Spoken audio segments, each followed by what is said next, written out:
So for the past 6 to 9 months, the real estate market has been very weird. And in Orlando, definitely weirder than it was a year ago with how many buyers are reaching out, how many listings are selling, and it can get really confusing if you're watching national news. So today I brought my laptop. We're gonna go through a few different articles that talk about national news and bring it down local to Orlando so that you can become the best informed consumer if you're looking to buy or sell a house in 2023.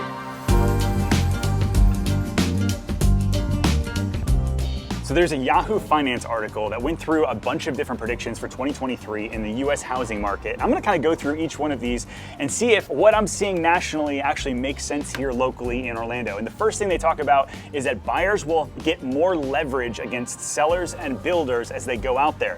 Now we saw that a lot in Q4 and Q1 of 2023, but unfortunately, that's starting to go away. We had 3 listings go live on our team last week. We had multiple offers. One of them had 11 offers, multiple cash offers. And so really at that point, you're not asking for concessions. You're not asking for longer closing. You're not gonna make it contingent upon your home selling, unfortunately, in some areas. Now, there are a lot of builders still offering incentives. And so there are opportunities if you're looking in Orlando, new construction or resale, but it is area specific.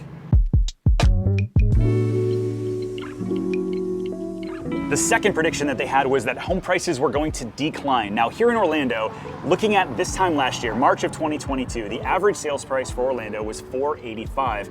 As of this morning, the average sales price for a single family home is now $515 and continues to climb up, which is very weird. You would think that high interest rates and everything going on in our market, that things would start to pull back, but we're not seeing that here other than a few small areas where you've got outdated homes that need kitchens, baths, flooring, roof, everything else. Those kind of properties are starting to sit on the market, whereas this time last year, those homes would have flown off the market with multiple offers. The third thing that they talk about is that inventory increasing would cause prices to drive down. Now, if you look at overall homes for sale in Orlando, March 22 compared to March 2023, there's actually 25% less homes for sale today than there were then, meaning that there's less buyers actually looking, yes, of course, but there's actually less homes to find as well, which is what's causing prices to go up. Now, if you're watching anything with Jerome Powell and you're looking at the Fed and they know that they want unemployment actually to go up from 3% to 5%, many people think that inventory will start to rise. That's something we'll pay attention to here in Orlando. The fourth thing is that rates will continue to increase. And so if you're looking for rates to drop back down to 2, 3, 4%, that is not going to happen in 2023, might not even happen in 2024. When you have interest rates on average, historically, over the past 40 years, sitting at the 6.5% rate, well, guess what? That's where we're at right now. And so even if rates kind of continue to tick up, the article says, and I kind of agree, that buyers are going to start getting used to the 5, 6, 7% interest rates that we're seeing right now, and they'll kind of eventually say, I'm sick of paying rent. I'm sick of having people raise my rent every year and instead lock into something long term. But one thing you might be asking yourself is Orlando still one of the top 10 destinations for people relocating to and a safe place to put your money?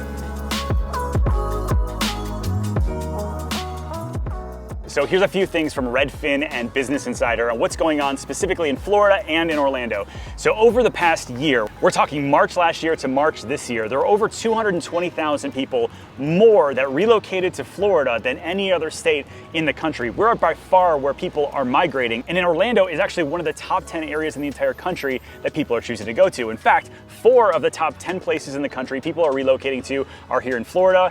And number 6 on that top 10 list is Orlando.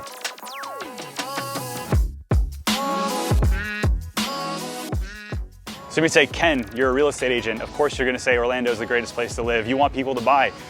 Here's the deal, like half of who we help is actually sellers, people looking to sell and get out of Orlando or just move from within Orlando and that sort of thing. My thing is I wanna make sure that you have all of the information that you might need. Over the past 6 months, it's been kind of a crazy time for us. We had buyers that decided to move forward, and we had buyers that decided to back out and kind of wait and see. And so making sure you have the most information possible so that you can make the decision that's best for you and your family. First and foremost, making you the best informed audience in all of Orlando. So we mentioned a minute ago that we help a lot of sellers, and so if you're looking to sell your house, there's some numbers that you should pay attention to so you know what a normal market looks like. On average, it takes a seller in Orlando 45 days to get their home under contract, and then on average another 30 to sell. If you look at the amount of inventory that we have in all price points, right now it's about 2 months supply of homes, and so you definitely are still in a seller's market, which just doesn't really make sense, and that's another reason I think that the market here is just a little weird. And if you are a seller, there's a couple tips I would give you guys to get your house ready for sale. A lot of times I go in and there's clutter everywhere in the house. People are like, hey, listen, A year ago, I didn't have to do anything. My friend down the street, they just threw a sign in the yard and we got 12 offers. Today, buyers are a little bit more picky in what they're looking for. So prepping your house, decluttering is step number one. Number two, getting your kind of flooring cleaned up. A lot of people have carpet here in Orlando in the bedrooms. It's really easy to get the carpet looking treaded down and just not really great. So either getting your carpet cleaned or replaced is a great tip. Number three, tale as old as time, landscaping and curb appeal matters a ton. If a buyer rolls up, they've got 3 or 4 seconds before they decide from the exterior if this is a place that they want to live. So adding some mulch, getting your bushes trimmed, maybe painting the exterior, getting all those stucco cracks fixed is a great tip when you're getting started.